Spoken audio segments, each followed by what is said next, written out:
Prezados irmãos, louvado seja nosso Senhor Jesus Cristo, para sempre seja louvado, e nossa Mãe Maria Santíssima. Hoje, segundo domingo da Quaresma, o tema é a glória de Deus, que é manifestada na transfiguração, mas uma glória que passa através da cruz, através do sofrimento. A primeira leitura traz a aliança de Deus com Abraão.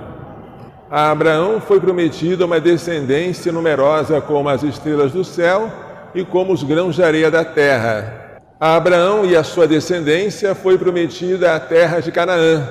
E um sinal desta promessa firme foi o esquartejamento de animais, uma novilha, uma cabra, um carneiro, todos eles de 3 anos, colocados uma metade frente à outra, e a passagem de um fogo, de uma tocha de fogo, por entre os animais esquartejados. O significado disso é este: que aconteça comigo o que aconteceu com esses animais, se eu for infiel à minha aliança, à minha promessa. Deus se adaptou à mentalidade humana para usar um ritual que significava quão firme, quão sólida era a promessa que Deus fazia a Abraão. E acrescentou: aos teus descendentes eu darei esta terra, desde o rio do Egito, ou seja, o rio Nilo, até o grande rio, o Eufrates. Abraão creu, e isto foi acreditado como justiça. A fé de Abraão fez dele o nosso pai na fé. No Novo Testamento, os que se salvam não são aqueles que são descendentes de Abraão segundo a carne, ou seja, os judeus. Os que se salvam no Novo Testamento são todos, judeus ou gentios, que têm a fé de Abraão. Pela sua fé, Abraão tornou-se o pai de numerosas nações. O Salmo 26 também fala da luz, a luz presente entre os animais repartidos. Agora é a luz de Deus. O Senhor é minha luz e salvação. De quem eu terei medo? O Senhor é a proteção da minha vida. Perante quem eu tremerei? A segunda leitura também fala de luz. É São Paulo escrevendo aos Filipenses, prisioneiro, e advertindo-os para que eles se comportem bem.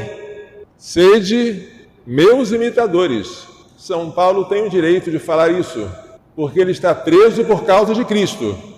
E observai os que vivem de acordo com o exemplo que nós damos. Já vos disse muitas vezes, e agora repito chorando, há muitos por aí que se comportam como inimigos da cruz de Cristo. Quem são eles? Será que são cristãos relaxados? O fim deles é a perdição, o Deus deles é o estômago, a glória deles é o que é vergonhoso. Só pensam nas coisas terrenas, mas nós somos cidadãos do céu.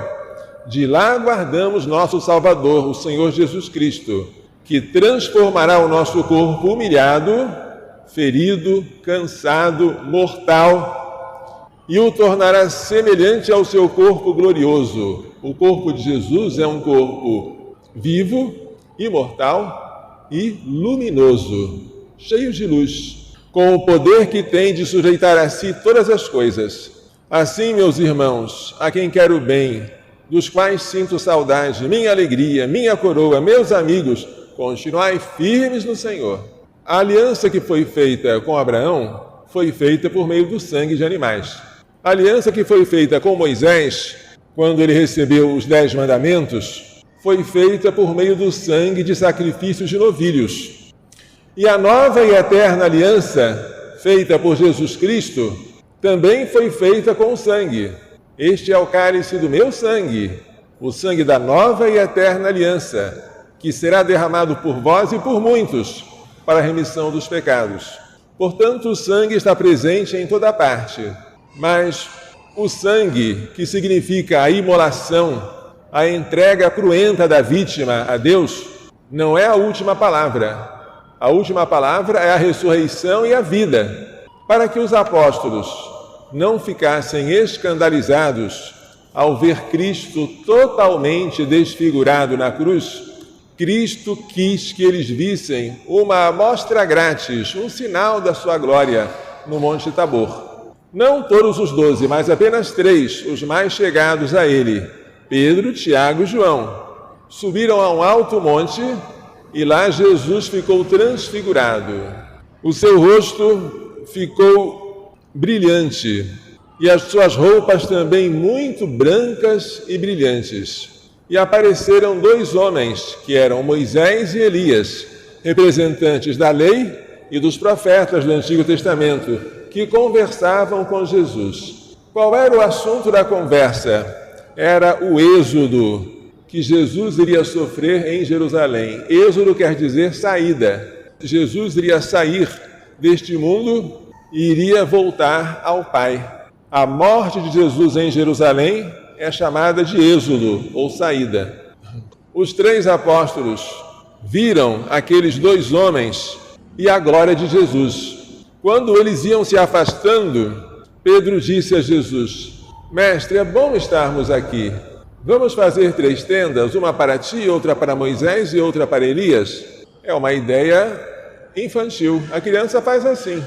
Quando vai com a mãe até a casa da avó, e a mãe diz que agora é hora de voltar, a criança diz: Mamãe, é bom a gente estar aqui. Vamos ficar na casa da vovó para sempre? Mas a criança não sabe o que está falando. Assim também Pedro. Ele queria ficar lá para sempre, aquilo lá já é o céu. Mas Jesus quis que Pedro entendesse que para chegar na glória era preciso passar pela cruz. Que antes de chegar à ressurreição, eles teriam que ver Jesus desfigurado. Ele ainda estava falando quando uma nuvem os envolveu. Esta nuvem representa o Espírito Santo. E uma voz se fez ouvir: Este é o meu filho, o eleito, escutai-o. É a voz do Pai. O Pai está na voz. O Filho é o próprio Jesus. O Espírito Santo, a nuvem. As 3 pessoas divinas se manifestam. E a ordem que é dada é que nós escutemos o Filho, o eleito do Pai. O que Jesus tem a nos falar? Se alguém quer vir após mim, renuncie a si mesmo. Tome a sua cruz e siga-me. Porque quem quiser conservar a vida, vai perdê-la. Mas quem perder a sua vida por minha causa, ganhá-la-á. Era preciso que Pedro entendesse que Jesus, para entrar na sua glória, precisava sofrer e morrer. E foi muito difícil aos discípulos entender isso. Jesus, durante a sua vida pública, anunciou 3 vezes que ele deveria sofrer, morrer e ressuscitar ao 3º dia. E parece que não adiantou nada, porque depois que eles viram Jesus crucificado, morto, nem se deram conta que no 3º dia, ou seja, no domingo, ele iria ressuscitar. E quando ouviram falar do túmulo vazio, de anjos, eles acharam estranho, como se fosse novidade.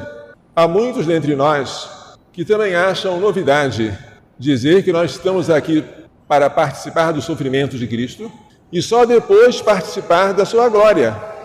Não entendem o valor da cruz e não têm esperança para a glória futura. Essas pessoas são muito tristes, porque sofrem sem sentido, não sabem oferecer esta dor sobre o altar e não veem esperança. Só percebem o corpo cada vez mais cansado, aproximando-se da morte, que é inevitável, e não pensam no céu, não pensam na ressurreição. Nós, porém, não podemos ficar assim. No dia em que fomos batizados, nós fizemos uma aliança com Deus. Nós nos tornamos seus filhos e nós temos como herança o céu. Mas o caminho para o céu passa pela humilhação, pelo sofrimento e pela morte, que Jesus voluntariamente abraçou. E nós, que não somos maiores do que Ele, devemos também abraçar. Em vez de querer ficar brincando de estar no céu, como Pedro fez, devemos decididamente tomar a nossa cruz, carregá-la com alegria, com esperança, lembrando da beleza de Jesus transfigurado, porque esta lembrança nos dá força. Se Jesus é tão bonito assim no alto do Tabor, como Ele será depois de ressuscitar? E como eu serei quando ressuscitar com Ele? Tudo isso nos enche de esperança e de alegria. E é com alegria, no meio da penitência, mas com alegria, que nós devemos passar esta quaresma. Que Maria Santíssima, causa de nossa alegria, nos faça compreender e praticar estas lições. Louvado seja nosso Senhor Jesus Cristo. Para sempre seja louvado e nossa Mãe Maria Santíssima.